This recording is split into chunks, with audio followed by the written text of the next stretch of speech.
Welcome to special debate. ఎక్కడ ఏం జరిగినా కారణం ఏదైనా కులాలు, ప్రాంతాలు, మతాల మధ్య చిచ్చురేపి కుట్రలకు తెరలేపుతున్నారా? వ్యక్తిగత కక్షలకు కులం రంగు పూస్తున్నారా అంటే నిజమే అనాల్సి వస్తోంది. ఇప్పుడు జరిగిన సంఘటన తిరుమల శెట్టి లక్ష్మీ నాయుడు అని ఎందుకు స్ట్రెస్ చేసి చెప్తున్నాను అనేది మీకు తెలుస్తుంది. ఈ తిరుమల శెట్టి లక్ష్మీ నాయుడు హత్య కేసు ఆంధ్రప్రదేశ్లోని నెల్లూరు జిల్లా మండలం గుడ్లూరు మండలం దారకానిపాడు గ్రామంలో 2025 అక్టోబర్ 2న దసరా పండుగలో జరిగిన దారుణ సంఘటన. ఈ కేసు స్థానిక సమాజంలో, రాజకీయ వర్గాల్లో మరియు సామాజిక మాధ్యమాల్లో తీవ్ర చర్చనీయాంశంగా మారింది. అందరికీ తెలుసు. 25 ఏళ్ల లక్ష్మీ నాయుడు తన తమ్ముడు పవన్ నాయుడు మరియు బంధువు భార్గవ్ నాయుడుతో బైక్పై వెళ్తుండగా నిందితులు కారుతో ఢీకొట్టి రాడ్డుతో కొట్టి మరీ హత్య చేశారు. లక్ష్మీనాయుడు స్థానికంగా అక్కడికక్కడే మరణించగా మిగిలిన ఇద్దరు తీవ్ర గాయాలతో గుంటూరు ఆసుపత్రిలో చికిత్స పొందుతున్నారు. పోలీసులు దీనిని ఆర్థిక వివాదాలు మరియు వ్యక్తిగత కక్షల కారణంగా జరిగినటువంటి ప్రతీకార హత్యగా గుర్తించారు. అయితే స్థానిక కాపు సామాజిక వర్గం దీనిని కులదాడిగా ఆరోపిస్తుంది. అసలు ఏం జరిగింది? అది నిజంగా కులదాడేనా లేదు అనంటే వ్యక్తిగత కక్షలతో జరిగిందా అనేది ఇవాల్టి మన ప్రత్యేక అంశం. మరి ఈ చర్చలో పాల్గొనడానికి మనతో పాటు ఉన్నారు ప్రముఖ న్యాయవాది కోటిపల్లి అయ్యప్ప గారు. నమస్తే అండి. నమస్తే. అదేవిధంగా వారితో పాటు ప్రముఖ రాజకీయ విశ్లేషకులు బండారు రామ్మోహన్ రావు గారు. నమస్తే అండి. అయ్యప్ప గారు, మీరు చెప్పండి. ఇప్పుడు మామూలుగా అయితే అక్కడ జరిగింది వ్యక్తిగత కక్షతో జరిగినటువంటి హత్య అని కొంతమంది అంటున్నారు. కాదు, ఇది కులం, దానికి కులం రంగు పులిచి కొంతమంది ఎవరు అయితే వైసీపీ నేతలు దీనికి కులం రంగు పూశారు అని కొంతమంది అంటున్నారు. అసలు ఇందులో వాస్తవం ఏంటి?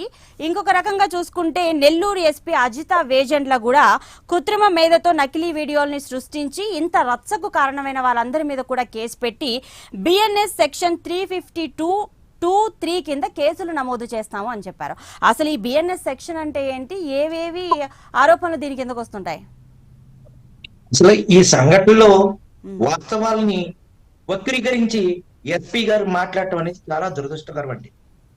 అసలు ఆర్థిక పరమైనటువంటి గొడవలు దీనికి ప్రధానమైనటువంటి గొడవగా అని చెప్పడం అనేది, గౌరవ ఎస్పీ గారు మాట్లాడటం అనేది ఒక స్క్రిప్ట్, ఏదైతే ప్రభుత్వ పెద్ద నుంచి ఒక స్క్రిప్ట్ ఇచ్చి స్క్రిప్ట్ చదవమంటే ఆవిడ చదివారండి.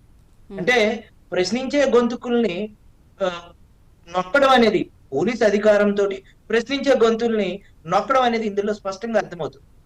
ఇప్పుడు సమస్య పట్ల ప్రభుత్వం స్పందించట్లేదు, సమస్య పట్ల ప్రభుత్వం నష్టపరిహారం ప్రకటించలేదు, 16 రోజులైనా ఎమ్మెల్యే రాలేదు. అంత ప్రభుత్వ వైఫల్యం ఉన్నప్పుడు ఈ ఎస్పీ మేడం గారు ఎందుకు పెట్టారు? ఇందులో ఆవిడ అత్యవసరంగా మీటింగ్ పెట్టవలసిన అవసరం ఏముందండి? ఎవరు గొడవలు పెడుతున్నారు? ఏ వీడియోలు ఎక్కడున్నాయి? ఒకసారి చూపించాలి ఆవిడ మేడం గారు. నేను వాస్తవంగా చెప్తున్నానండి, సంఘటన స్థలానికి వెళ్ళాను, పూర్తిగా పోలీసు వైఫల్యం 100% ఉంది అని నేను చెప్తానండి. ఇందులో 11 మంది నిందితులు ఉంటే కేవలం 2 మాత్రమే అరెస్ట్ చేశారు. వాస్తవాన్ని ప్రజలకి దూరం చేసేటువంటి ఒక పనిలో పడుతున్నారు. లక్ష్మణ్ నాయుడు అతని పేరు. లక్ష్మణ్ నాయుడు ఎవరైతే ఉన్నారో వారి భార్య పట్ల అసభ్యంగా ప్రవర్తించినటువంటి మానవ మృగమైనటువంటి హరిశ్చంద్ర ప్రసాద్ మీద చర్యలు తీసుకోకుండా, అసలు ఆ విషయం మేడం గారు చెప్పట్లేదు. ఆమె కూడా ఒక ఎస్పీ గారు, ఒక మహిళ ఉండి ఒక మహిళని వేధిస్తున్నారు, ఈ గొడవలు ఇయ్యని చెప్పకుండా ఆర్థిక పరమైన విషయాలు అని చెప్తున్నారు. అసలు ఈ గొడవకి మెయిన్ కారణం ఏంటి నేను చెప్తానండి. అసలు ఇది గొడవ జరగడానికి ఈ ముగ్గురు అన్నదమ్ములు, లక్ష్మణ్ నాయుడు, అలాగే భార్గవ్ నాయుడు, పవన్ గారు, ఈ ముగ్గురు అన్నదమ్ములు ఈ హరిశ్చంద్ర ప్రసాద్ గారి దగ్గర ట్రాక్టర్ డ్రైవర్ గా పనిచేసేవారు. ఉంటూ వారు ఓ రోజు సెల్ ఛార్జింగ్ అయిపోతే తన భార్య సెల్ తోటి ఫోన్ చేయడం, తరచూ ఆ సెల్కి మళ్ళీ ఫోన్లు చేసి ఆ అమ్మాయిని మానసికంగా, శారీరకంగా వేధించడం అనేది ఇక్కడ జరిగిందండి. అంతేకాదండి, ఇక కులం అని పదే చెప్తున్నటువంటి ఈ మీడియా ఛానల్స్, ప్రభుత్వ ప్రతినిధులు వాస్తవానికి దూరంగా మాట్లాడుతున్నారు. ఎక్కడ ఒక కులం పట్ల అసభ్యంగా ప్రవర్తించినటువంటి ఒక సంఘటన అయితే ప్రత్యక్షంగా ఉందండి. ఆ అమ్మాయితో మాట్లాడారు. ఎవరు మాట్లాడారు అమ్మాయితోటి అండి?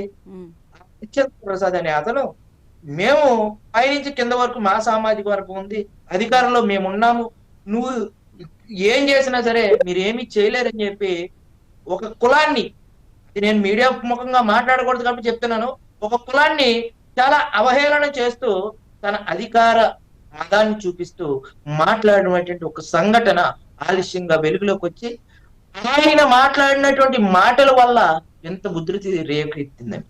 అసలు సంఘటనకి ఆజ్యం పోసిన వాళ్ళు ఎవరండి? అది చెప్పట్లేదు పోలీసులండి. అసలు ఈ సంఘటనకి ప్రభుత్వ పెద్దలు చొరవ తీసుకుని వారి కుటుంబానికి నష్టపరిహారం ప్రకటించి వారి కుటుంబానికి ఒక ప్రభుత్వ కొలువిచ్చి అది ఈ గొడవని సమస్యను పరిష్కరిస్తే ఇంతవరకు మీడియా ఛానల్లో మీరు నేను మాట్లాడుకోవాల్సిన అవసరం ఉందండి. అసలు ఇందులో అసలు ఈ గొడవని ప్రేరేపించినటువంటి వ్యక్తులు కోనంనేని శ్రీనివాసరావు, ఇతను పొందూరు శ్రీను అని ఒక అతనండి. ఇతను ముద్దాయిగా చేర్చడంలో పోలీసు వారు విఫలమయ్యారు. ఇక్కడ ఎక్కడ బయలుదేరారు? అసలు ఈ లక్ష్మణ్ నాయుడు, ఈ హరిశ్చంద్ర ప్రసాద్ అనే వాళ్ళు అన్నదమ్ములా ఉండేవారండి, కలిసిమెలిసి ఒక కంచంలో తినేవారు, ప్రాణ స్నేహితులే. కానీ ఒక దగ్గర పనిచేస్తున్న ఒక అన్నదమ్ముల వరుసలాగా చాలా అన్యోన్యంగా ఉండేవారు. వీరి మధ్య గొడవలు పెట్టింది కోనంనేని శ్రీనివాసరావు అనే వ్యక్తి. మీ ఇంట్లో ఆడవారి పట్ల వాడు అసభ్యంగా ప్రవర్తిస్తున్నాడని రెచ్చగొట్టి ఈ లక్ష్మీనాయుడు అదే లక్ష్మణ్ ఏదైతే పవన్ భార్గవ్ ముగ్గురు ఎవరైతే ఉన్నారో వీరు ముగ్గురు హరిశ్చంద్ర ప్రసాద్ ఇంటి మీదకి వెళ్లి దాడి చేసేటువంటి విధంగా పురిగొల్పినటువంటి వ్యక్తి కోనంనేని శ్రీనివాసరావు అండి. మరి ఈయన మీద పోలీసులు ఎందుకు చర్య తీసుకోలేదు? అలాగే అల్లం విజయ్ కుమార్ అండి, ఈ అమ్మాయి ఎవరైతే లక్ష్మీనాయుడు యొక్క భార్య అల్లం విజయ్ కుమార్ అనే వ్యక్తి ఆమెని ఫోటోలు తీసి ఈ హరిశ్చంద్ర ప్రసాద్ కి పెట్టడం, ఎల్బీ నగర్ దగ్గర ఆమెది దొమ్మాయిగూడెం అక్కడ కూడా వెళ్ళి ఫోటోలు తీయడం, వాళ్ళ ఇంటి ముందుకు వెళ్ళి ఈ ఫోటోలన్నిటినీ కూడా ఈ హరిశ్చంద్ర ప్రసాద్ అనే వ్యక్తి చేరవేయడం, ఇవన్నీ చేసినటువంటి ఈ అమ్మాయి పట్ల మోజు పడ్డటువంటి ఈ నరహంతకుడు హరిశ్చంద్ర ప్రసాద్ నికి సహకరించి ఆ అమ్మాయి ఫోటోలు తీసి ఆ అమ్మాయి వెళ్ళేటట్టు ఎప్పుడు బస్సు ఎక్కింది, ఎక్కడికి వెళ్తుంది అన్ని ఫోటోలు తీయడం, బస్సు ఎక్కినప్పుడు బస్సు చుట్టూ రౌండ్లు వేయడం, ఇవన్నీ చేసింది అల్లం విజయ్ కుమార్ అండి. ఆధారాలు ఉన్నాయా? నేను చెప్తున్న ప్రతిదానికి ఆధారాలు ఉన్నాయండి. అల్లం విజయ్ కుమార్ నాది మేము ఎక్కడో ఉంటామండి, ఇది అవును కాదు అని చెప్పి ఎవరు చెప్తారు? అలాగే బెజవాడ అవినాష్ అండి, ఈ అమ్మాయి యొక్క ఇంటి ముందే ఉంటున్నాడు అతను. ఎవరు? ఈ లక్ష్మణ్ నాయుడు, ఈ పవన్ నాయుడు, భార్గవ్ నాయుడు ఇంటి ముందే ఉంటున్నాడు. వాళ్ళు ఎప్పుడెప్పుడు ఎక్కడికి వెళ్తున్నారు? ఆ రోజు హత్య జరగడానికి కూడా కారణం కూడా ఈడే పెద్ద ముద్దాయండి, ఈ బెజవాడ అవినాష్ అనేవాడు. ఇతను ఏం చేశాడు? లక్ష్మణ్ నాయుడు వీళ్ళు ఎప్పుడు బయలుదేరారు అని చెప్పి హరిశ్చంద్ర ప్రసాద్ కి ఫోన్ ద్వారాగా మెసేజ్ పంపి వాళ్ళు బయలుదేరినప్పుడు మధ్యాహ్నం 12 గంటలకు బయలుదేరే ముందు కాల్ చేసిన వ్యక్తి ఈయనే. ఇంతవరకు పోలీసులు ఆ వ్యక్తిని అరెస్ట్ చేయడంలో విఫలమయ్యారు. ఈ చనిపోవడానికి, ఈ పురుగొల్పి దీనంతటికి గొడవలు సృష్టించి దీనంతటికి చేయడానికి ఎవరు కారణం అంటే కాకుమాని నరసింహారావు అని చెప్పి ఇతను కారణం అండి. ఇతను అధికారం మంది, ప్రభుత్వం మంది, నువ్వు వాళ్ళని చంపే అన్నట్టు ఉరిసి గలిపినట్టు అక్కడ గ్రామస్తులందరూ కూడా సంఘటనా స్థలానికి నేను వెళ్తే చెప్పినటువంటి విషయాలండి. ఈ సంఘటనా స్థలంలోంచి నిందితుడిని తప్పించి నిందితుడికి సపోర్ట్ చేసినటువంటి కాకర్ల భాను అనే వ్యక్తిని ఎందుకు అరెస్ట్ చేయలేదు? అలాగే ఈ హత్యకి కత్తిపాటి శ్రీనివాసరావు అనే వ్యక్తిని ఎందుకు అరెస్ట్ చేయలేదు? అక్కడ సంఘటనా స్థలానికి వెళ్ళి నిందితులకి కొమ్ము కాసినటువంటి ఈ వ్యక్తుల్ని ఎందుకు ఇప్పుడు దాకా పోలీసులు అరెస్ట్ చేయలేదు? సంఘటనా స్థలంలో ఫార్చ్యూనర్ విడి భాగాలు ఊడిపోయాయి, ఎందుకు ఆ భాగాల్ని సీజ్ చేయలేదు? అలాగే నిందితుల యొక్క భార్య, నిందితుడి యొక్క చెప్పులు, అలాగే బాధితుల యొక్క చెప్పులు సంఘటన స్థలంలో ఉన్నాయి. వాటిని సంఘటన స్థలంలోంచి తీసి సీజ్ చేసి ఒక మెటీరియల్ గా కోర్టు వారికి చూపించడంలో పోలీసు వారు విఫలమయ్యారు. కేవలం ఆర్థిక నేరాలు అని చెప్తున్నారు. ఈ ఆర్థిక నేరాలు కూడా చెప్తారు. ఈ లక్ష్మణ్ నాయుడు గారికి ఈ హరిశ్చంద్ర ప్రసాద్ 2,50,000 రూపాయలు ఇవ్వాలండి.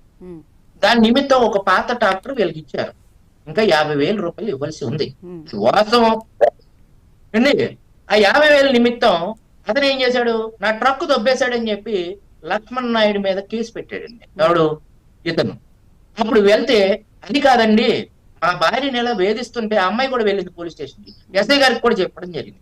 ఆ భార్యని వేధిస్తుంటే మీ ఇలాగా మేము వాళ్ళ ఇంటికి వెళ్ళి కొట్టామండి, ఆ కక్ష మనసులో పెట్టుకుని ఇలా చేశాడండి అంటే ఆ ట్రక్ ఎవరిదని విచారించి ఆ ట్రక్ లక్ష్మీనాయుడిదే అని చెప్పి పోలీసులు ధృవీకరించి ఒక కౌన్సిలింగ్ ఇచ్చి పంపించారు. అసలు ఆర్థిక నేరాలు అనేవి ఇందులో ఆ, కేసుకి మూలమాధారమే కాదండి. ఇప్పటి వరకు 2 లక్షలు ఇచ్చేశాడు అని చెప్తున్నారు కదా, అదే truck Harishchandra Prasad they. So ఆ ప్రకారంగా చూసుకుంటే 2 లక్షలు తీర్చేసినట్టే, ఒక 50,000 కోసమే ఈ హత్య జరిగింది అంటున్నారు. అయితే మీరు చెప్తున్న దాని ప్రకారం అది లక్ష్మీనాయుడుదే అయితే హరిశ్చంద్ర ప్రసాద్ 2 లక్షలు ఇవ్వనట్టే కదా? కాదండి, ఇది హరిశ్చంద్ర ప్రసాద్ ట్రాక్టర్ ఇచ్చాడు, ట్రాక్టర్ ఇచ్చాడండి. 2 లక్షలకి ట్రాక్టర్ జమ వేసుకున్నారు, ఇంకా 50,000 రూపాయలు ఇవ్వాల్సి ఉంది. ఆ 50,000కి అతను తప్పుడు కేసు పెట్టాడండి హరిశ్చంద్ర ప్రసాద్. ఏమని? నాకు నా ట్రక్ దొబ్బేశాడు పలానా వ్యక్తి అని. పోలీసులు నిర్ధారించి అది కాదండి, వీళ్ళు కొట్టిన తర్వాత కేసు పెట్టాడు. ఏ విషయంలో కొట్టారు? ఆ అమ్మాయి పట్ల అసభ్యంగా ప్రవర్తిస్తే ఆమె భర్త కూడా పట్టించుకోకపోతే ఆమె భార్గవ నాయుడు గారికి చెప్తే, తన మరిది గారు అయినటువంటి భార్గవ నాయుడు గారికి చెప్తే ఆయన తన అన్నదమ్ములు తీసుకెళ్లి ఈ హరిశ్చంద్ర ప్రసాద్ ని కొట్టడం జరిగింది. ఆ కొట్టిన తరువాత కేసు పెట్టడం జరిగింది. ఇంటికి వెళ్ళి ఆ కొట్టిన క్రమంలో తన ఆత్మన్యూన్యత భావానికి దెబ్బతీసే విధంగా ఈ కాకుమాని నరసింహారావు అనే వ్యక్తి, రే నువ్వు చంపేరా అని చెప్పి పురిగలిపినటువంటి వ్యక్తుల్లో అతనే ఉన్నాడండి. ఇవన్నీ నాకెలా తెలుస్తాయండి? ఆ గ్రామం వెళ్ళాను, సంఘటనా స్థలాన్ని పరిశీలించాను, మొత్తం పూర్తి స్థాయి ఇన్వెస్టిగేషన్ చేశాం, డిఎస్పీ గారిని అడిగాం. వాస్తవాలన్నింటినీ కూడా ప్రతి ఒక్కళ్ళ దగ్గర నేను తీసుకోవడం జరిగింది. కావాలంటే మీ ప్రైమ్ లైన్ కూడా కొన్ని వీడియోలు పంపిస్తాను. కేసు అనేది ఇన్వెస్టిగేషన్ లో ఉన్నది కాబట్టి పోలీసు వారి ఇన్వెస్టిగేషన్ పూర్తిగా చేయకపోతే దాన్ని ప్రైవేట్ కంప్లైంట్ కింద మళ్ళీ వేసి, లేదు అంటే దాన్ని ప్రొడక్ట్స్ పిటిషన్ వేసి మిగిలిన నిందితులు కూడా చేర్చే విధంగా మేము ప్రయత్నాలు చేస్తున్నాం. ఇందులో ఏ వ్యక్తులు కూడా కొంతమంది అక్కడ జరిగిన సంఘటన అనుకూలంగా 1-2 ఒడిదుడుకులు మాటలు మాట్లాడలేరు, నేను కాదనట్లేదు. కొంతమంది ఫస్ట్ మూలాధారం ఎక్కడి నుంచి వచ్చింది? హరిశ్చంద్ర ప్రసాద్ గారు ఈ సామాజిక వర్గాన్ని బూతులు తిట్టి ఆ అమ్మాయికి మెసేజ్ ఫోన్ కాల్ ద్వారా మీరు ఏం చేస్తారు, మా సామాజిక వర్గం ఎక్కువ, ఈ ఎమ్మెల్యే మావాడు అని చెప్పడం. ఇంతకంటే దురదృష్టకరం ఏంటంటే 16 రోజులైన ఎమ్మెల్యే రాకపోవడం ఏంటి? అతను కాకమ్మ కబుర్లు చెప్తున్నాడు. మేము వెళ్ళి ఆ అమ్మాయిని ఎమ్మెల్యే గారి మీద వ్యతిరేకంగా చెప్పమని చెప్పేవన్నారు. ఆ గ్రామస్తులు ఏం చెప్పారు? ఒక 50 లక్షల రూపాయలు ఎమ్మెల్యే తీసుకుని కేసు మాఫీ చేస్తా అన్నాడని కూడా చెప్తున్నారు. వాస్తవా కాదనేది తర్వాత విషయం అండి. నేనైతే చెప్పినటువంటి ఈ కోనంనేని శ్రీనివాసరావు, అల్లం విజయ్ కుమార్, బెజవాడ అవినాష్, అలాగే కాకుమాని నరసింహారావు, ఈ 4 నిందితుల్ని ఎందుకు పోలీసులు ఇంతవరకు అరెస్ట్ చేయలేదు? నిందితుడి యొక్క భార్య కూడా సంఘటనా స్థలంలో ఆయన కారులోనే ఉంది. తొక్కిచ్చి చంపారు. మీరు గమనించే ఉంటారు, ఎఫ్ఐఆర్ లో మన ఎఫ్ఐఆర్ ఇవన్నీ చూస్తే ఊపిరాడక చనిపోయారని చెప్పి లక్ష్మీనాయుడు యొక్క మృతదేహం యొక్క పోస్ట్ మార్టం రిపోర్ట్ వచ్చిందండి. వస్తే వీళ్ళు ఏం చేశారు? అతను మీద కారు పెడితే ఆ కారు ఆ బోధలోకి దిగకపోతే అతను పైన అలా ఆనలేనట్టు ఉందండి. 2 గొట్ల మధ్యలో కారు చక్రం కిందకి దిగలేదండి. ఆ బోధలో మనిషి ఉండిపోయాడు. దిగకపోతే ఆ మనిషిని పైకి రానివ్వకుండా పీకి మీద కాలేసి తొక్కి ఒక రాడ్డు తోటి తలకి బలంగా మోది చంపారండి. ఇది వాస్తవం, చూసిన వ్యక్తులు కూడా చెప్తున్నారు. ఇంతవరకు ఎంతమంది సాక్షులు మీరు విచారించారు? ఎవరెవరు సాక్షులు విచారించారు ఎవరికి తెలియదు. ఎమ్మెల్యే గారు వారి కుటుంబ సభ్యులే సాక్షులుగా ఉన్నారు, అది సరిపోతుంది. ఆ కుటుంబ సభ్యులు కనిపిస్తోంది కదండి, అదంతా ఇదండి వీడియోలో స్పష్టంగానే కనిపిస్తోంది కదా. ఈనాడు పేపర్ లో ఏం రాశారో మీరు గమనించండి. నాకు అదే కోపం వస్తుంది. ఈనాడు వక్రీకరణ చేసిందండి. ఒక జర్నలిజం విలువలకి మొత్తం అర్థం పట్టేటువంటి ఈనాడు పేపర్ మొత్తం దిగజారిపోయిందండి. వాస్తవంగా చెప్తున్నాను. ఏం రాశారు? రోడ్డు మీద పడిపోతే వాళ్ళకి దెబ్బలు తగిలినాయి అంట. ఈనాడు పేపర్ లో రాశారు. రోడ్డు మీద పడిపోతే దెబ్బలు తగ్గడం ఏంటండి? సంఘటనా స్థలంలో వాళ్ళు ఎక్కడ పడి ఉన్నారు? ఈ రోజు సోషల్ మీడియాలో అనేక వీడియోలు వైరల్ అయినాయి. వాళ్ళు రోడ్డు మీద పడలేదు, వాళ్ళు పొలంలో పడిపోయారు. పొలం మీద పడిపోయినటువంటి వ్యక్తులు తొక్కించి చంపారు. ఒక వ్యక్తికి నడు విరిగిపోయిందని చెప్పి స్పష్టంగా ఇన్వెస్టిగేషన్ రిపోర్ట్ కూడా చెప్తుంటే ఈనాడు ఏం రాసిందండి? ఇలా పేపర్లు అనేవి ఒక పార్టీకో, ఒక కులానికో, ఒక మతానికో రంగు పులుపుని వార్తలు రాస్తే సమాజంలో పేపర్ కంటే కూడా టిష్యూ పేపర్ మేలు అనేది విధంగా మెసేజ్ వెళ్తాయి. అవన్నీ కూడా అని కూడా చెప్తున్నారు కదా, నకిలీ ఏఐ ఆధారిత వీడియోలు అని కూడా చెప్తున్నారు కదా. మరి అందులో వాస్తవం నకిలీ ఏఐ వీడియో ఎక్కడ ఉందండి? నేను చెప్పినటువంటి ఈ వ్యక్తులందరూ కూడా కాదా అవునా అని చెప్పి హరిశ్చంద్ర ప్రసాద్ యొక్క సిడిఆర్ ఫైల్ వేయాలి. అందులో ఆ గ్రామంలో నాకెలా తెలుస్తాయండి ఈ అన్ని పేర్లు పెట్టడానికి? ఆ గ్రామంలో చాలా మంది వ్యక్తులు ఉన్నప్పుడు ఈ 4 పేర్లు ఎందుకు చెప్తాము? మిగతా వాళ్ళు ఎందుకు పేర్లు చెప్పలేదు? వాళ్ళందరూ కూడా ఈ హత్యలో భాగస్వాములుగా ఉన్నారండి. ఉమ్, అవును కాదని చెప్పమానండి, నా దగ్గర ఆధారాలు ఉన్నాయి. ఉమ్, నేను ఆధారాలు బయట పెట్టలేదు. ఎందుకు పెట్టలేదు? ఆ గ్రామం వెళ్ళాను, సంఘటనా స్థలాన్ని పరిశీలి. నిందితుడి యొక్క భార్య యొక్క చెప్పులు కూడా సంఘటనా స్థలంలోనే ఉన్నాయి. ఇంతవరకు ఎందుకు సీజ్ చేయలేదు? పోలీసు వారిని అడుగుతున్నాను, ఎమ్మెల్యే గారిని అడుగుతున్నాను, ప్రజాప్రతినిధిగా ఉండి. మేము కూటమి ప్రభుత్వంలో ఒక భాగమే. ఉమ్, ఏ ఈ రోజు మీరు బయట వ్యక్తులు మీ నియోజకవర్గంలోకి వచ్చి ఈ సంఘటన మాట్లాడుకునేటువంటి వెలుసుబట్టి మీరు ఎందుకు ఇచ్చారు? ఉమ్, అది నేను ప్రశ్న అడుగుతున్నాను. మీరు ప్రభుత్వం వెంటనే 2 కోట్ల నష్టపరిహారం ప్రకటించారుగా. మీరు పక్కన ఒక చౌదరి గారు, వేరే చౌదరి గారు చనిపోతే నారా లోకేష్ గారు వెళ్ళారే. ఉమ్, అలాగే ఒక కుప్పం నియోజకవర్గంలో మహిళని చెట్టుకు కట్టేస్తే సాక్షాత్ ముఖ్యమంత్రి గారే ఆ అమ్మాయికి ప్రభుత్వంలో ఉద్యోగం అన్ని ప్రకటించేసారు. కళ్ళ ముందు 3 మిగతా జీవులు అయిపోయారే. ఒక వ్యక్తి చనిపోయాడు, ఇంకో 2 వ్యక్తులు బయటకున్న జీవితాంతం కూడా మంచానికి పెట్టేటువంటి పరిస్థితులు ఉన్నాయి. ఇటువంటి పరిస్థితుల్లో న్యాయం చేయకపోగా పోలీసు వ్యవస్థ మన చేతిలో ఉంది, పేపర్ మీడియా మన చేతిలో ఉన్నాయి, అబద్ధాలను వక్రీకరించి రాశారు. రోడ్డు మీద పడితే దెబ్బలు తగిలినాయి అనేది అక్కడ వివరంగా కూడా రాయలేదండి ఈనాడు పేపర్లో. ఎందుకండి జర్నలిజం? ఎందుకండి? ఎవరండి ఆ డెస్క్ ఎడిటర్ ఈనాడులో రాసింది? కొంచెమైనా సిగ్గు తెచ్చుకోవయ్యా. జర్నలిజం విలువలను కాపాడు. జర్నలిస్టులు అంటే సంఘంలో ఒక గౌరవం, ఒక ప్రతిష్ట ఉంది. మీరు అటువంటి విలువల్ని దిగజార్చి అబద్ధాలని ప్రచారం చేస్తూ నిజమైనటువంటి వార్తలు రాయకుండా, మొన్న తిరుపతిలో మొన్న శ్రీకాళహస్తిలో ఘటన జరిగిందండి. నేను డైవర్ట్ చేయట్లేదు. మీ మాటలన్నీ వింటుంటే కూడా ముఖ్యంగా చూసుకుంటే కూటమి ప్రభుత్వంలోనే చిచ్చులు పెట్టే రకంగా కూడా అనిపిస్తోంది. ఏదండి? ఇప్పుడు మీరు ఒక్క ఛానల్ గురించే మీరు మాట్లాడుతున్నారు. సో అందులో ఆ పత్రికలో ఇలా వచ్చింది అని అంటున్నారు. కానీ కూటమి ప్రభుత్వం అనేది 3 పార్టీల సమ్మేళనం కదా. సో ఒక్కళ్ళని ఎందుకు టార్గెట్ చేసి ఇలా చేస్తారు? ఏ ఒక్కళ్ళండి? ఇప్పుడు మీరు ఈనాడు గురించి మాట్లాడారు కదా. సో కూటమి ప్రభుత్వం అనంటే 3 పార్టీల సమ్మేళనం. ఇప్పుడు ఒకరికి అన్యాయం జరుగుతుంది అనంటే దానికి సంబంధించిన వాళ్ళు ఖచ్చితంగా దీని మీద స్టాండ్ తీసుకుంటారు. ఇప్పుడు మీరు వ్యక్తిగత కక్ష కాదంటున్నారు. ఇందులో జనసేన పార్టీకి సంబంధం లేదండి. ఎమ్మెల్యే గారు వచ్చి జన సైనికులందరూ కూడా మేము అన్నదమ్ముల్లా పోతున్నాం. అసలు పార్టీ గురించి ఎవడు? హత్య చేసిన వ్యక్తి, హత్య చేయబడ్డ వ్యక్తి, హత్య గావించబడ్డ వ్యక్తి, మొత్తం ఆ గ్రామం అంతా కూడా సాక్షులు అందరూ కూడా ఒకే పార్టీ, ఒకే ఇక్కడ ఇంచుమించు సాక్షులు అందరూ కూడా వాళ్ళందరూ సామాజిక వర్గంలో వాళ్ళే ఉన్నారు. ఆ గ్రామంలో మాజీ ప్రెసిడెంట్ గారు కూడా ఉన్నారు, పంచాయతీ ప్రెసిడెంట్. సార్ నేను మళ్ళీ సంవత్సరం పోటీ చేస్తే నాకు ఇబ్బంది అవుతుంది సార్, ఈ గ్రామంలో మేము చెప్పలేం, ఆడు వచ్చి మమ్మల్ని ఏదైనా చంపేస్తాడు, అధికారం వాళ్ళది, ఎమ్మెల్యే వాడు. ఆ ఎమ్మెల్యే యొక్క ఇసుక దందా గురించి మాట్లాడుతున్నారు అందరూ కూడా. ఇసుక దందాకు అనుచరుడనే మాట్లాడుతున్నారు. మనం ఏం మాట్లాడినా రెచ్చగొట్టారు. మీరు ఎందుకండి అవకాశం ఇస్తున్నారు? మీరు ఎందుకు నష్టపరిహారం ప్రకటించట్లేదు? ఎందుకు నేను చెప్పినటువంటి మిగతా నిందితులు ఎందుకు అరెస్ట్ చేయట్లేదు? ఇవన్నీ చేస్తుంటే వేరే వ్యక్తులకు ఛాన్స్ వస్తుందా? ఛాన్స్ ఇవ్వకండి. కూటమి అనేది మంచి ప్రభుత్వం, మేము కాదనట్లేదు. కానీ ఈ విషయంలో అన్యాయమే జరిగిందండి. ఈ విషయంలో అన్యాయం జరిగింది. ఓకే అండి అయ్యప్ప గారు, మరి మనతో పాటు బండారు రామ్మోహన్ రావు గారు కూడా ఉన్నారు, మరి వారితో కూడా మాట్లాడదాం. రామ్మోహన్ రావు గారు, మీరు చెప్పండి, ఇప్పుడు గ్రామీణ ప్రాంతాల్లో ఈ కుల ఆధారిత హింసను నిరోధించడానికి ఏ చట్టపరమైన లేదా సామాజిక సంస్కరణలు అవసరం అంటారు? అసలు ఈ కేసు గురించి మీరేం చెప్తారు? గారు మీకు అట్లాగే అయ్యన్న గారికి నమస్కారం. నేను అడ్వకేట్ 4 దశాబ్దాలుగా ప్రాక్టీస్ చేస్తున్నాను. నేను ఎప్పుడు ఒక కేసు గురించి వ్యక్తిగతంగా మాట్లాడకూడదు. మన రూల్స్ కూడా చెప్తారు. ఏమంటారంటే అడ్వకేట్లు మనం కోర్టులో వాదించాలి తప్ప మీడియా వాళ్ళు మనం రెచ్చగొడతాం. కానీ మీడియాలో మనం అవాస్తవాల ఒక మీద మనం బట్టగాల్చి మీద వేస్తే ఇది వాస్తవం అవునా కాదో కోర్టు తేల్చాల్సింది కోర్టు కదా, మనం కాదు కదా. ఒక డాక్టర్ కు అడ్వకేట్ కు 2 తేడాలు ఉన్నాయి. డాక్టర్ తన సొంత ప్రతిభ మీద, తన నైపుణ్యం మీద ఆధారపడి ఆపరేషన్ చేస్తాడు. అంటే చావైన బతుకనే పేషెంట్ కి వారి మీద ఆధారపడుతుంది. మనది అట్ట కాదు. మనం న్యాయం మనదిక్కున్నా కూడా మనం కోర్టులో వాదించాలి, సరైన సాక్ష్యాధారాలు సమర్పించాలి, అప్పుడు కోర్టు నిర్ణయించాలంటున్నాడు.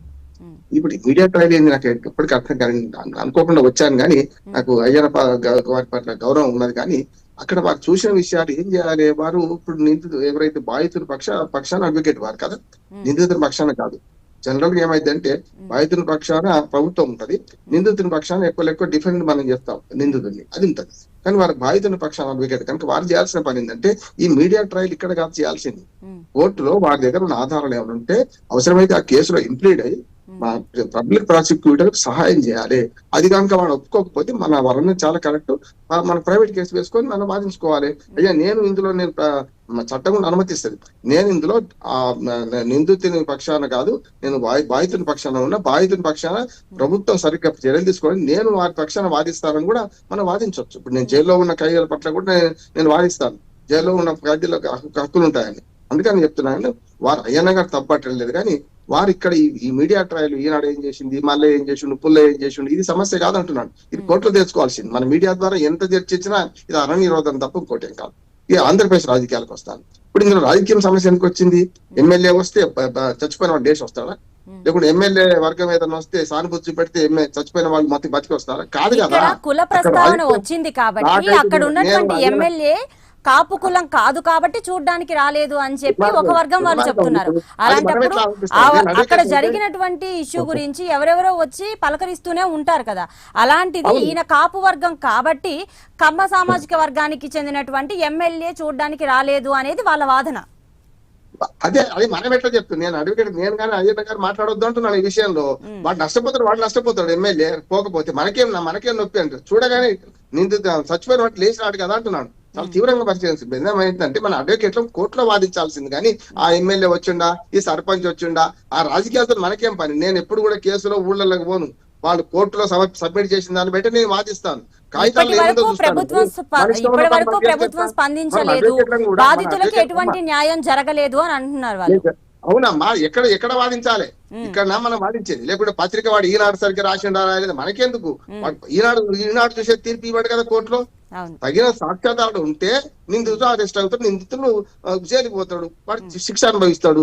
అది ఇక్కడ కాదు కదా. మీడియేటర్లు ఎంత అయిపోయింది. ఆంధ్రప్రదేశ్ రాజకీయాలు చూస్తే నాకు ఎంత బాధ అనిపిస్తుంది అంటే, ఈ కులగజ్జి రాజకీయాలు చూస్తే శ్రీశ్రీ గారు ఎన్నడో అన్నారు, అగ్గిపుల్ల, కుక్క పిల్ల, సబ్బు పిల్ల, కాదేది కవిత గారు అన్నట్టు ఇవాళ కాదేది కుల రాజకీయాలు కానీ అతైతే ఏమంటున్నాండి. మన అడ్వకేట్లు కూడా మన విలువను తక్కువ చేసుకొని మనం అక్కడికి పోవడం ఎందుకు అంటున్నాను. మీరు ఏదైనా ఉంటే మనం కోర్టుకు సబ్మిట్ చేద్దాం. నేనైనా మీరైనా, నా నిందితుల పక్షాన నేనున్నా, మీరు లేకపోతే మన బాధితుల పక్షాన మీరున్నా, మనం ఏం చేయాలి? బాధితుని పక్షంలో ప్రభుత్వం ఉంటది. ప్రభుత్వం సరిగ్గా న్యాయం చేయలేదంటే మనం పిటిషన్ వేద్దాం, ఈ కోర్టు కేసు ఇక్కడి నుంచి మార్చండి, లేకపోతే జిల్లా కోర్టు మార్చండి అని మనం చేద్దాం. కానీ ఇది విడిచిపెట్టి మనం కుల రాజకీయాలు మాట్లాడుతుంటూ ఫలానా రాయం రాలేదు, ఫలానా రాయం పోలేదు. కులాలు ఉంటాయి. మన పుట్టుకతో ఎవరు ఏ కులాలను పుట్టాలని ఎవరు కోరుకోరు అంటున్నాను. మీ ప్రకారంగా చూస్తుంటే ఇది వ్యక్తిగత కక్ష అంటారా, లేదు అని అంటే కులం రంగు పూసారంటారా? కేసు వివరాలు తెలవమ్మా, కేసు వివరాలు తెలవము. అయ్యన్న గారు చెప్పిన దాని ప్రకారం 2 ఉన్నాయి. ఇంకా ఆర్థికం ఉన్నది కదా, 2 లక్షల రూపాయలు, 2.5 లక్షలు కొన్నాడు, 50,000 ఇవ్వలేదు. మీడియా ట్రయల్ ఏంటంటున్నాడు, 2.5 లక్షలు 50,000 ఇవ్వలేదు. వాడు దొబ్బేశాడంటే అంటే దొంగతనం చేశాడని అర్థం. వారి ఉద్దేశంలో భాష వేరు కావచ్చు, కానీ దొంగతనం చేసినాడని అర్థం. దొంగతనం కేసు పెడితే వీడి ఆధారాలు ఉంటాయి కదా. ఏదో 2 లక్షలు చెల్లించినట్టు, లేదు 2.5 లక్షలు బేరం కుదుర్చుకున్నట్టు ఉంటారు కదా, అది చేస్తే అయిపోద్ది కదా. అంటే దుర్మార్గం ఏంటంటే మన మీడియా కూడా ఎంత చెడిపోయిందంటే, నేను స్పష్టంగా చెప్తున్నాను, మన మీరేమన్నా అంటే ఇప్పుడు కోర్టులో ఉన్నవాడు బాధలను ఇక్కడ నడిపించి కులాల పంచాయతీ మనమే పెట్టి కులాలను మనం విడదీసి చేస్తే ఎట్లా అంటున్నాను. ఎంత దుర్మార్గం ఏంటంటే, బండారు మా ఇంటి పేరు ఉంటే వీడేం కులం అని ఆలోచించేవాడు ఉన్నారు. వాళ్ళని హేతువాది నాకు ఏం కులం లేదు. నేను స్పష్టంగా చెప్తున్నాను, మన అడ్వకేట్లము మనము కోర్టు పరిధిలో ఉండి కోర్టు పరిధిలో వాదించాలి. అంతకు మించి మనం వాడొచ్చిండా, వీడు రాలేదా, రాజకీయాలు ఏంది, నేను అక్కడికి వెళ్ళినా, ఈ దుర్మార్గమైంది ఊళ్ళకి వెళ్ళి ఎంక్వైరీ చేసినది మన పని. మనకు వచ్చిన ఆధారాలు ఉంటే కోర్టుకు సమర్పించాలి. కోర్టులో కేసు నడుస్తుంది. ఎఫ్ఐఆర్ లో ఏముంది నేను చూసిన, ఎఫ్ఐఆర్ లో ఏమున్నది, ఈ వివరాలు ఎన్ని లేవు. ఎఫ్ఐఆర్ తర్వాత పోస్ట్ మార్టం రిపోర్ట్ వచ్చింది చెప్పారు కదా, అది మీరు అట్టుంది. వీటి ఆధారాలు సమర్పిద్దాం. ఎప్పుడైతే గొంతు మీద కాలు వేసి తొక్కిందో మా అయ్యన్న గారు ఆరోపిస్తున్నారు కదా గౌరవ అడ్వకేట్, ఆయన ఆధారం నిజమైతే ఆయన ఏం చేయాలంటే, బాధితుల పక్షాలు చనిపోయిన వాటి పక్షాన్ని ఆయన వాదించదలుచుకుంటే కోర్టులో ప్రొసీజర్ ఉన్నది. మీరు ప్రాసిక్యూషన్ సరిగ్గా చర్యలు తీసుకోవడం లేదు, ప్రాసిక్యూషన్ అమ్ముడు పోతుంది, లేకపోతే ప్రాసిక్యూషన్ లో ఉన్నవాడు ఏమో డబ్బులు తీసుకున్నాడు, ఎదుటి పక్షాన్ని డబ్బులు తీసుకున్నాడు అని అంటే మనం ఏం చేయొచ్చు అంటే, మనం పిటిషన్ వేసి మనం ఇంప్లీడ్ అయి ఆ బాధితుని పక్షాన వాదించే అధికారం అయ్యన్న గారికి ఉంది అంటున్నాను. చట్టం ముందు ఈ కులాలు లేవమ్మా. చట్టంలో ఈ కులాలు ఎక్కడ ప్రస్తావన ఉండేనే ఉండదు. 2 ఒకటి SC ST అట్రాసిటీ కేసు ఉంటది. అట్లానే చట్టం ముందు మహిళ నేరం చేసిందా, పురుషుడు నేరం చేసిందా ఉండదు. కానీ చిన్నపిల్లలకు జువెనైల్ కోర్టు ఉంటుంది. చిన్నపిల్లలు నేరం చేస్తే వాళ్ళ కోర్టు విచారణ వేరుగా ఉంటది, వాళ్ళ జైలు వేరే ఉంటది. ఇది చూడాలి. కానీ న్యాయ సమీక్ష, న్యాయ చట్ట సమీక్ష కోర్టులో జరగాల్సింది మన మీడియా ద్వారా మీరు అడగడము, వారు చెప్పడం, నేను ఆ ఊరికి పోతే ఏమైతుంది, ఆ ఆధారాలు మాత్రమే ఉంటే ప్రభుత్వం నిర్లక్ష్యం చేస్తే దాని మీద మనం కోర్టులో సబ్మిట్ చేయాలి. మీరు నిందితుని బాధితుని పక్షాన మీరు వకాలత పుచ్చుకోదలుచుకుంటే ఆయన గారు మీరు ఏం చేయాలంటే బాధితుని పక్షాన ఒక వకాల మీరు సంతకం పెట్టించుకోండి, మీరు వెళ్ళండి, మీరు మెమో చేయండి, అందులో ఇంక్లూడ్ కాండి. అప్పుడు అక్కడ వాదన మనం ఎంత చేసిన అరణ్య నిరోధన అమ్మా ప్రతిభ, మనం ఇక్కడ చేసేదంతా అరణ్య నిరోధన. కోర్టులో నడవాల్సింది కోర్టులో నడవాలి కదా. మనం ఎంత వాదన చేసినా కోర్టులో జడ్జి గారు మన ఆర్డర్ ఇచ్చేది ఆయనే కదా. వాడికి బెయిల్ వస్తుందా రాదా? వాడికి బెయిల్ రాకుండా మనం ప్రయత్నం చేయండి. వాడికి బెయిల్ వద్దు, ఇంత దుర్మార్గం చేసి ఉన్నాను. మీరు కులాల ప్రసక్తి ఏం తెచ్చుకుంటున్నారు ఇక్కడ? కాపు కమ్మ అంటే అసలు యాక్సిడెంట్ లేదు, ర్యాష్ అండ్ నెగ్లిజెన్స్ ఉందా లేదా చూడాలి. ర్యాష్ అండ్ నెగ్లిజెన్స్ ఉన్నదా లేదా? లేదు, ప్లాన్ ప్రకారం చంపించాం అనుకోండి, అక్కడ సీసీ కెమెరాలు ఉన్నాయి అనుకోండి, దాన్ని గమనిద్దాం. కొన్నిసార్లు అడవుల్లో కానీ సీసీ కెమెరాలు ఉండకపోవచ్చు, పట్టణాల్లో అయితే ఉంటాయి. దాన్ని సరైన ఆధారాలు ప్రభుత్వం సేకరించకపోతే ఒక పౌరుడిగా అయ్యన్న గారికి పూర్తిగా అధికారం ఉన్నది. ఆయన ఏం చేయొచ్చు అంటే దాన్ని సేకరించి దాన్ని ప్రభుత్వానికి సబ్మిట్ చేయాలి. మనకు ఏది పోలీసులకు సబ్మిట్ చేయాలి. మొదలు పోలీసులు పట్టుకోకపోతే వారే పరిష్కారం చెప్పారు. సెక్షన్ 200 పాతది ఏది సిఆర్పిసి లో, దాని ప్రకారం కేసు వేసుకుంటే మనం కూడా ప్రైవేట్ కేసు వేసి ప్రభుత్వం సరైన ఎంక్వైరీ చేస్తే లేదు, మేము దీన్ని ఇంప్లీడ్ అవుతున్నాం, మేము వాదిస్తాం, మేము నిందితుల తరఫున ఉంటాం, వాళ్ళు సరైన సాక్ష్యాలు చేస్తలేరు కనుక పోలీసులు తప్పబడుతు చేయాలి. కానీ కులాల పంచాయతీ మనలాంటి విఘ్నులైన అడ్వకేట్లము మనకు ఎమ్మెల్యే వచ్చిండా, ఎమ్మెల్యే రావడం వల్ల రాకపోవడం మనకు ఏం నష్టం లేదు. రాకపోతే రేపు ఎన్నికల్లో ఆయన ఓడిస్తారు, మనకేంటి అంటున్నాను నేను. సర్పంచ్ వచ్చిండా రాలేదా, లేకపోతే వీళ్ళు సరిగ్గా చేసినా లేదు, కేసు ఇన్వెస్టిగేషన్ లోపం మీద ఉంటే యాజ్ అడ్వకేట్ గా లీగల్ ఫెటర్నిటీకి చెప్తున్నాను. అయ్యన్న గారు నాకన్నా వయసులో చిన్నవారు కావచ్చు, నేను ఒక సలహా చెప్తున్నాను. మనం కేసును కేసుగా చూద్దాము. మీ రాజకీయం నాకు అవసరం లేదు, నాకైతే రాజకీయ పడలకు సంబంధం లేదు, ఏ రాజకీయ పడలకు సంబంధం లేదు. నేనేం చేస్తానంటే ఆ కేసును కేసుగా చూడండి. కేసులో నిజంగా న్యాయవాది అన్యాయవాది కాదు, అన్నిటికంటే మన న్యాయవాది వృత్తి ఎంత గౌరవం అయిందంటే స్వతంత్రమైంది. నా ఇష్టం ఉంటే నేను వాదన చేస్తా, లేకపోతే లేదు. కానీ అట్లా డాక్టర్కి అట్లా ఉండదు. డాక్టర్కు మానవీయ దృక్పథంతో పేషెంట్ ఎవడొచ్చినా నిన్నటి దాకా చంపడానికి వచ్చిన వాడు పేషెంట్ గా వస్తే మనం న్యాయం చేయాలి, ధర్మం చేయాలి, అక్కడ వైద్యం చేయాలి. ఇక్కడ అట్లా ఉండదు. అన్యాయవాది కాదు, న్యాయవాది పేరు ఏమిటంటే మన కేసును మన ఇష్టపూర్వకంగా పట్టుకుంటే లేకపోతే లేదు. అయ్యన్న గారు ఒక సాహసం చేసిండ్రు, ఏమని అంటే ఆ బాధితుని పక్షాన్ని నిలబడ్డాడు కదా, దానికి సంబంధించిన సాక్ష్యాధారాలు అన్ని తీసుకొని పోలీసుల ముందుకు వెళ్ళండి మొదలు. ఆ తర్వాత పోలీసులు దాన్ని పట్టించుకోకుండా మిమ్మల్ని నెగ్లెక్ట్ చేసింది అనుకోండి, కోర్టులో పిటిషన్ వేయండి, కోర్టులో బాధితుని పక్షాన్ని వాదించండి, నిందితులకు సరైన విధంగా శిక్ష వేసినట్టు చేయండి. ప్రభుత్వం చేసే పనులకు లోపం ఉంటే దాన్ని ఎండగడదాం. కోర్టులోనే ఏది ట్రయల్ కోర్టు అక్కడే నడుస్తుంది. మనం అంతా మీడియాలో ట్రయల్ చేసినా, ఈనాడులో వచ్చినా రాకుండా, ఇంకెందో వచ్చినా రాకుండా కోర్టులో కేసు తెగాలి అని అంటే చాలా ఏళ్ళు పడుతుంది అని అంటారు కదా. సో అందుకని ఈ మార్గాన్ని ఎంచుకున్నారు అనుకోవచ్చు కదా. కోర్టులో ఒక కేసు తేలాలి అని అంటే కొన్ని సంవత్సరాలు టైం పడుతుంది. ఒక వ్యవస్థలో అయ్యన్న గారు చెప్పండి. ఇక్కడ మాట్లాడినాం, కేసు పరిష్కారం అవుతుందా? ఎట్లయిద్దమ్మా? నేనేమంటున్నాను, ఇది వ్యక్తిగతమైన కేసు అమ్మా. వ్యక్తిగతమైన కేసులు పట్టుకొని మనము సామాజికమైన కేసు అంతకంటే కాదు. మీడియా కథనాల ఆధారంగా ఎన్నో సమస్యలు పరిష్కారం కూడా జరిగిందండి రామ్మోహన్ రావు గారు. ఈ కోర్టులో ఉన్న దానిలో కోర్టులో న్యాయం జరగదు. అక్కడ మనం ఈ కేసులో ఏం చేయలేము, నిందితుని శిక్ష విధించలేము, మన చేతిలో లేదు. అసలు ఇక్కడ జరుగుతున్న సంఘటన ఏంటి, ప్రజలు ఏమనుకుంటున్నారు, అసలు ఏం జరుగుతోంది అనేది ప్రజల వరకు మనం చేరవేసే ప్రయత్నమే ఈ డిబేట్ కూడా. నేను దాన్ని అంగీకరిస్తాను. నేను ఏమంటున్నానంటే మీడియా ట్రయల్ వల్ల ఇంకా నష్టమే జరుగుతుంది, లాభం జరగదు. నిజంగా వారన్నట్టు అయ్యన్న గారు అన్నట్టు బాధితుని కానీ న్యాయం చేయదలుచుకుంటే బాధితుని తరఫున సాక్ష్యాలు ఏవైతున్నాయో మన మీడియాలో ప్రవేశపెట్టిన దానికన్నా కోర్టులో ప్రవేశపెడితే ఆ నిజంగా నిందితులకు శిక్ష పడే అవకాశం ఉంటుంది. అవును, మీరు చెప్పింది నిజమే రామ్మోహన్ రావు గారు. ఇప్పుడు అయ్యన్న గారు చెప్పింది వాస్తవం కాదు అని అంటే వాస్తవం మీరు చెప్తారు, ఏదో ఒక దగ్గర నుంచి అయితే వాస్తవం ప్రజలకు చేరుతుంది కదా. అయ్యన్న గారు చెప్పండి. ఒక బాధ్యత గల పౌరుడిగా ఒక అడ్వకేట్ గా కోర్టులోనే వాదించక్కర్లేదు సార్. సమాజంలో జరిగేటువంటి అన్యాయమని ఖండించడం కూడా ఒక మానవ ధర్మం అండి. ఒక మనిషిగా అన్యాయం జరుగుతున్నప్పుడు ఎదురుకుండా ఉన్నటువంటి సమస్యను నేను మాట్లాడను అనేది అది రాంగ్ అనిపిస్తుంది నా మనసుకైతే. ఎందుకంటే మనం చదువుకున్న విజ్ఞులు అయినటువంటి ప్రతి వ్యక్తి కూడా, అంబేద్కర్ గారు ఏం చేశారు, ఆయన అడ్వకేట్ అని చెప్పి కోర్టులో ఉంటానన్నారా? లేదు, అన్ని దేశాలు తిరిగి ఒక రాజ్యాంగం నిర్మించాలని చెప్పి ఒక వ్యూహాత్మకంగా ఒక రాజ్యాంగ రచన ముసాయిదా కమిటీలో ఒక మెంబర్ గా ఉండి అందించారు. అంతేగానండి ఇప్పుడు జై భీమ్ సినిమా కూడా చూసుంటారు, ఆయన కోర్టు విషయాలను కూడా పరిధి దాటి ఎంక్వైరీ చేసి అందులో చూపించినటువంటి అది వాస్తవం అండి. అది ఒక అద్భుతమైనటువంటి ఇన్సిడెంట్ కాబట్టి వాస్తవికత తోటి జనాలకు చూపించారు. ఒక అడ్వకేట్ అనేది ఒక కోర్టులోనే కాదు, కోర్టు బయట కూడా చెయ్యాలనేది అది సంఘటన ఆధారంగా తీసుకుని చెప్పారండి. మనం సంఘటన స్థలానికి వెళ్ళి రఫ్ స్కెచ్ ఏంటి, సీన్ ఆఫ్ అఫెన్స్ ఏంటి, ఎవరెవరు సాక్షులు ఉన్నారు, పోలీసులు ఎవరిని పెట్టారు, ఎవరిని పెట్టలేదు, ఎందుకు కేసు నీరు గారిపోతుందని బాహ్య ప్రపంచానికి తెలిసినప్పుడు మాత్రమే బాధితులు న్యాయం జరుగుతుంది. ఈ రోజున హైకోర్టు డైరెక్షన్ ఇచ్చినటువంటి అనేక కేసుల్లో కూడా పోలీసులు దాన్ని పాటించడంలో కూడా విఫలమైపోతున్నారు. ప్రతిదీ కూడా రాజకీయ కోణంతో చూస్తున్నారు. పోలీసు వ్యవస్థలో ఈ నిన్న కూడా 2017లో ఒక వ్యక్తిని చితకబాదేసి లాకప్ లో కొడితే అది నిన్న హైకోర్టు సీరియస్ అయింది. ఆ వ్యక్తి లేవలేని స్థితి నుండి ఎమ్మెల్సీ కూడా అయిన తర్వాత మీరు ఎన్ని 6 సంవత్సరాలు ఒక సత్యం బాబు ఐఎస్ఎంఏ సత్యం బాబు కేసులో ఒక ఎన్నో సంవత్సరాల పాటు న్యాయం అనేది 2 కోర్టులు 14 సంవత్సరాలు యావజ్జీవం విధించిన తర్వాత హైకోర్టుకి సరైన సాక్ష్యాలు లేవు, సరైన నిందితులు పట్టుకోమని చెప్పినటువంటి దాఖలాలు కూడా మన ఈ వ్యవస్థలో చూస్తున్నాం, మన న్యాయ వ్యవస్థలో. సాక్ష్యాలను తారుమారు చేసేటువంటి సంఘటన అండి. మనం ఏంటంటే ఒక బాధ్యత కలిగిన పౌరుడిగా, ఒక లాయరే కాదండి, సమాజంలో జరుగుతున్న ప్రతి అన్యాయాన్ని ఖండించవలసిన బాధ్యత రాష్ట్రంలో ఉన్న ఓటు హక్కు కలిగిన ప్రతి పౌరుడిదండి. సమర్థించిన మనము పౌరుడిగా కూడా స్పందించాలి. కానీ ఈ సాక్ష్యాధారాలు ఎక్కడ సమర్పించాలంటే ఇక్కడ కాదు అక్కడ అన్నాను అంతే. నేను కూడా మీరు అన్న సత్యబాబు కేసులో కదా, నేను అన్ని కేసులు చూస్తున్నాను సార్. ఒక కేసులో అరెస్ట్ చూపించారు, అరెస్ట్ చూపించిన దానికంటే 4 రోజుల ముందు నుంచి కూడా జైల్లో పెట్టేసి లాకప్ లో పెట్టి లోకల్లో వాళ్ళు నిందితుల్ని పెట్టుకుని కోర్టుకి 1 రోజు ముందే మేము అరెస్ట్ చేసామని సమర్పించినటువంటి సంఘటనలు బోల్డెన్ ఉన్నాయండి, కోకోలలో ఉన్నాయి.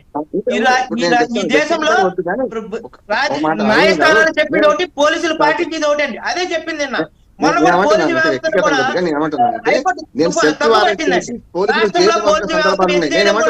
చెప్పింది. పోలీసులు సక్రమంగా డ్యూటీ చేస్తే నాలాంటి వ్యక్తి పౌరుడు కానీ మీలాంటి వాళ్ళు కానీ ఈ కేసు గురించి మాట్లాడటం కూడా లేదండి.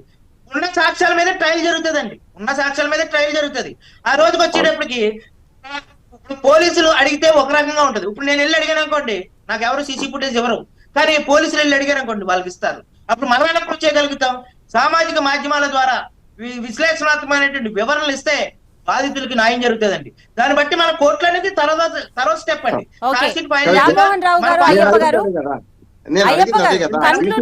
మీరు చివరిగా ఈ కేసు గురించి ఏం చెప్పాలనుకుంటున్నారు? ఇప్పుడు వరకు 11 మంది నిందితుల్లో ఒక్క నిమిషం అండి, అయ్యప్ప గారు కన్క్లూడ్ చేస్తారు, తర్వాత మీకు కూడా అవకాశం ఉంటుంది. 11 మంది నిందితుల్లో 2 మాత్రమే అరెస్ట్ చేశారు. మిగతా 9 మంది ఈ హత్యకు సహకరించినటువంటి వ్యక్తులు కూడా అరెస్ట్ చేయాలి. వాళ్ళకి వెంటనే చట్ట ప్రకారంగా న్యాయ ప్రకారంగా వాళ్ళకి శిక్ష పడేలాగా సాక్ష్యాలని అన్నింటినీ కూడా బలంగా పోలీసు వారు ఇన్వెస్టిగేషన్ చేయాలి. అలాగే సామాజిక మాధ్యమాల్లోనూ ఇట్లో పోస్టులు పెడుతున్నారని చెప్పి ఈ పేపర్లు వార్తాపత్రికలు కూడా తప్పుడు వార్తలు రాయకుండా వెంటనే ప్రభుత్వం దిగొచ్చి ఆ కుటుంబం రెక్కాడితే డొక్కాడని పరిస్థితిలో ఉంది. ఆ కుటుంబానికి నష్టపరిహారం అగ్రెసివ్ ప్రకటించి ఏదైనా పొలాలని ఏదైనా వాళ్ళకి వ్యవసాయ భూమిని సేద్యం చేసుకోవడానికి, అలాగే వారికి ఒక గవర్నమెంట్ జాబ్ ఇవ్వాలని చెప్పి ఆ ఎమ్మెల్యే గారిని కోరుతున్నాను. మేము కూడా కూటమి ప్రభుత్వంలోనే ఉన్నాము. మేము ఈ మీడియా ఛానల్ ద్వారా ఆ మూడింటిని అయితే కోరుతున్నాను. అట్ ద సేమ్ టైం ఆ గ్రామంలో ఇటువంటి సంఘటనలు పునరావృతం కాకుండా ఏదైనా గొడవలు ఉంటే దీన్ని సామరస్య వాతావరణంలో పరిష్కరించాలని చెప్పి నేను కోరుతున్నాను. ఓకే ఓకే రామ్మోహన్ రావు గారు, మీరు చెప్పండి. ఈ హత్య సంఘటన తర్వాత ఇక గ్రామంలో సామాజిక సామరస్యాన్ని పునరుద్ధరించడానికి ఏ చర్యలు తీసుకోవాలి? దీంతో కంక్లూడ్ చేద్దాం. నేను కూడా ఏకీపిస్తున్నాను. ఎందుకంటే ఆ బాధితునికి న్యాయం జరగాలి. ఎవరైనా కోరుకునేది పౌర హక్కులు కోరుకునే అలాంటి వాళ్ళకి కానీ అక్కడ లోకల్ గా ఉన్నారు, వారిని నాకంటే బాగా తెలుసు కనుక ఏం జరుగుతుందో దాని గురించి వారితో ఏకీపిస్తూనే 2 నిమిషాలు చెప్తున్నాను. ఒకటి ఏంటంటే కోర్టులో న్యాయం జరగాలి. కోర్టులో న్యాయం జరగకపోతే అంతకంటే పై కోర్టులు ఉన్నాయి. మనకు సామాజిక అంటే ప్రజా కోర్టు కూడా ఉన్నది. ఒక రకంగా చెప్పాలంటే ఎవరైతే వచ్చిందా రాలేదా వాళ్ళ గురించి ప్రజలు నిర్ణయిస్తారు. రాకపోతే సానుభూతి ఉండకుండా పోతే దుర్మార్గంగా ఫలానా కులం వాడు కనుక రాలేదని వాళ్ళు చూసుకుంటారు ఒకటి. కానీ మనం న్యాయవాదులు చేయాల్సిన పని ఏంటంటే సరైన సాక్ష్యాధారాలు కోర్టుకు సమర్పించడం వల్ల మీరు ఎక్కువ ఏదైతే న్యాయం చేద్దామనుకున్నారో నిందితులకు శిక్ష పడనా వద్దా అది జరగాలి. మన దగ్గర ఏమవుతుందండమ్మా 2% శిక్షలు ఉన్నాయి, కన్విక్షన్స్ తక్కువ ఉంటాయి. ఇతర అభివృద్ధి చెందిన దేశాల్లో ఉన్నట్టు మన దగ్గర శిక్షలు ఎక్కువ లేవు. దానివల్ల భయం భక్తి లేకుండా పోతుంది కోర్టుల మీద.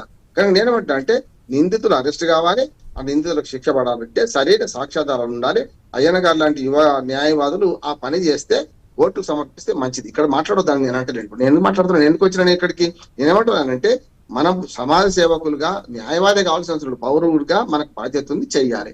మీరు ఆ క్లయింట్ల తరఫున మాట్లాడుతుండ్రు కనుక, మీ బాధితుల తరఫున మాట్లాడుతుండ్రు కనుక, చంపిన వాడెవడైనా అది యాక్సిడెంట్ పేరు మీద చంపినా లేకపోతే ఇతరత్ర చేసిండా, మీరన్న రకరకాలుగా సంబంధించి చంపినా అంటున్నారు కదా, వాళ్ళకి శిక్ష పడాలంటే ఇద్దరే అరెస్ట్ అయ్యి ఇంకో 9 మంది అరెస్ట్ కావాలంటే దాని మీద మీరు అవసరమైన పోలీసులు సేకరించిన సమాచారం మీ దగ్గర ఏమైనా ఉంటే మీరు ఇచ్చి అరెస్టుకు సహకరించాలి. లేదంటే ప్రైవేట్ కేసెస్ వాళ్ళ మీద కూడా మనం చర్య తీసుకునే వీలుంటుంది. బాధితులతో మీరు సంతకాలు తీసుకోండి, దాని ద్వారా మనం చేయొచ్చు అంటున్నాను. అంతకని ఏం లేదు.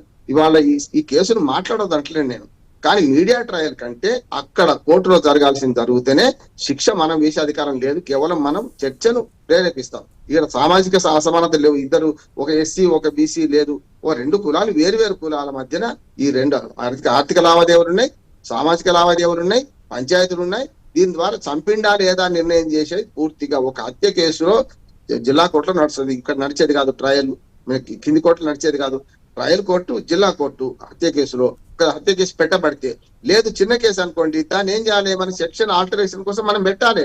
ఇప్పుడు సెక్షన్ వాళ్ళకి ఇప్పుడు అయ్యన్న గారి అనుమానం ఏంటంటే కేవలం ర్యాష్ నెగ్లిజెన్స్ కింద ట్రాఫిక్ మన యాక్సిడెంట్ జరిగింది వచ్చి పెడుతున్నారు. అది కాదని నిరూపించాలంటే న్యాయవాది ముందుకు రావాల్సిందే కదా. వీళ్ళు ఏం చేయాలంటే ఈ సెక్షన్ ఆల్టర్నేషన్ చేయమని చెప్పి సరైన సాక్ష్యాధారాలు చేస్తే, లేకపోతే హైకోర్టుకు పోయి ఆర్డర్ తీసుకొచ్చి ట్రయల్ కోర్టును హత్య కేసుగా మార్చి అక్కడికి జిల్లా కోర్టుకు తీసుకొచ్చి ప్రయత్నం చేయొచ్చు. మంచిది అంటున్నాను నేను. థ్యాంక్ యూ అండి. థ్యాంక్ యూ రామ్మోహన్ రావు గారు. థ్యాంక్ యూ అయ్యప్ప గారు. ఈ డిబేట్లో పాల్గొన్నారు, మీ అభిప్రాయాలు తెలియజేశారు. Thank you so much. ఇక మొత్తానికి చూసుకుంటే సామాజిక మాధ్యమాల్లో ఎన్ని చర్చలు జరిగినా, ఎలా జరిగినా కూడా బాధితుడికి న్యాయం జరగాలి, బాధిత కుటుంబానికి న్యాయం జరగాలి అనేదైతే మనకి తెలుస్తోంది. సో ప్రభుత్వం దీని గురించి చర్యలు తీసుకోవాలి అని అయితే ఈ డిబేట్ ద్వారా మనకి అయ్యప్ప గారు కానీ రామ్మోహన్ రావు గారు కానీ చెప్పడం జరిగింది. ఇది ఇవాల్టి అంశం. మరొక అంశంతో మరొకసారి మీ ముందుకు వస్తాం. అప్పటి వరకు చూస్తూనే ఉండండి Prime 9 నిజం, ఇదే మా ఇజం.